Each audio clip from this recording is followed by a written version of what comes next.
जो अगर आपने क्वेश्चन किया है तो आंसर देख लीजिए। Answer will be 10⁻⁻8 ohm metre. Question क्या है? In a conductor if the number of conduction electrons per unit volume is 8.5 into 10⁻28 m-3 and mean free time is 25 फेम्टोसेकेंड।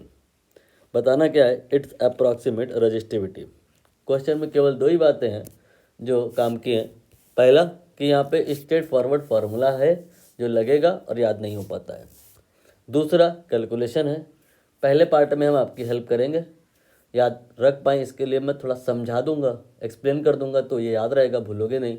बाकी कैलकुलेशन पार्ट ये आपको खुद से ही करना होगा। तो ये कहा जा सकता है कि रजिस्टिविटी के लिए फॉर्मूला होता है NE² टाउ एंड यहाँ पे M। इस तरह से एक फार्मूला होता है। कहा जा सकता है कि इसे याद कर लो। आप हो सकता है याद कर लो, हो सकता है एग्ज़ाम में जाके भूल जाओ। तो फिर सीधे सीधे इस फार्मूले को आप न याद करें, स्टेप्स कुछ हैं उनमें ब्रेक कर लीजिए, फिर याद करिए, फिर आप चांस कम रहेगा, नहीं भूलोगे। आप सबसे पहले लिखेंगे टाउ, ये है रिलैक्सेशन टाइम या मीन फ्री टाइम। इसकी वैल्यू इन्होंने बताई है। इसमें आप अल्फ़ा से मल्टीप्लाई करेंगे तो ये आ जाएगा म्यू। म्यू क्या है? ये है मोबिलिटी। सुना होगा नाम, तो सुना ही होगा, पक्के तौर पे सुना होगा, नहीं सेमीकंडक्टर में तो ज़रूर सुना होगा।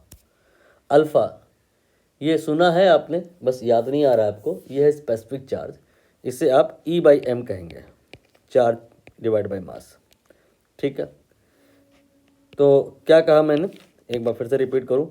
सबसे पहले लिखो टाउ, फिर टाउ में अल्फ़ा से मल्टीप्लाई कर दो, ये आ जाएगा म्यू। और अल्फ़ा का वैल्यू मतलब अब बताने की कोई ज़रूरत तो है नहीं। ठीक, इसके बाद जब म्यू आ जाए तो क्या करें? इस म्यू की हेल्प से आप सिग्मा निकालोगे। ये होता है सिग्मा NE म्यू। ये भी फार्मूला वाइडली यूज़ होता है, सुना तो होगा ही आपने। ठीक है, जब आपका सिग्मा निकल आएगा तो फिर बाद में रेसिप्रोकल कर देना तो रो भी निकल आएगा।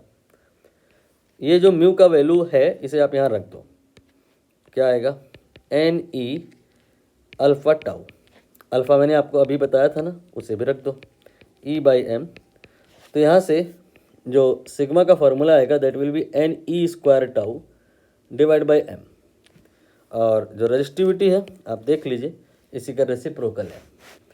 तो याद रखने वाला काम हो गया है। अब वैल्यू पुट करेंगे तो n यहाँ पर 8.5 इंटू 10⁻28 है।